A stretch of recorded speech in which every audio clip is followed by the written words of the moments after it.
আসেন না প্লিজ। আচ্ছা, ৩৩ জন সদস্যের কার্যনির্বাহী কমিটি নিয়ে পথ চলা শুরু হলো কেবল অপারেটরদের সংগঠন কোয়াবের। বুধবার রাজধানীর একটি হোটেলে নতুন কমিটির দায়িত্ব গ্রহণ অনুষ্ঠানের আয়োজন করা হয়। নতুন কমিটির সভাপতি নির্বাচিত হয়েছেন সাইফুল হোসেন সোহেল এবং সাধারণ সম্পাদক সৈয়দ মোশাররফ আলী চঞ্চল। সংগঠন এবং গণমাধ্যমের পক্ষ থেকে নতুন কার্যনির্বাহী কমিটির সদস্যদের ফুল দিয়ে বরণ করে নেওয়া হয়।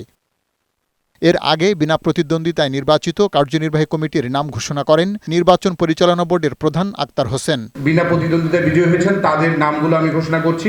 কোয়াব সদস্যদের সমস্যা দূর করে সংগঠনকে এগিয়ে নেওয়ার প্রতিশ্রুতি দেন নেতারা। আমরা বিগত দিনেও অপারেটরদের জন্য কাজ করে এসেছি এবং তারা আমাদের সে কাজের মূল্যায়ন হিসেবে যেভাবে আমাদেরকে স্বতঃস্ফূর্তভাবে নিরঙ্কুশভাবে বিজয়ী করেছেন, আমাদের দায়িত্ব অনেক বেড়ে গেছে। সমস্যা সেটা টেকনাফে হোক, তেঁতুলিয়াতে হোক, যেখানেই হোক, আমরা আপনাদের পাশে ছিলাম, পাশে আছি, পাশে থাকব। গেল ২৪শে জুলাই কোয়াবের দ্বিবার্ষিকী নির্বাচন অনুষ্ঠিত হয়। পার্থ রহমান, বৈশাখী সংবাদ, ঢাকা।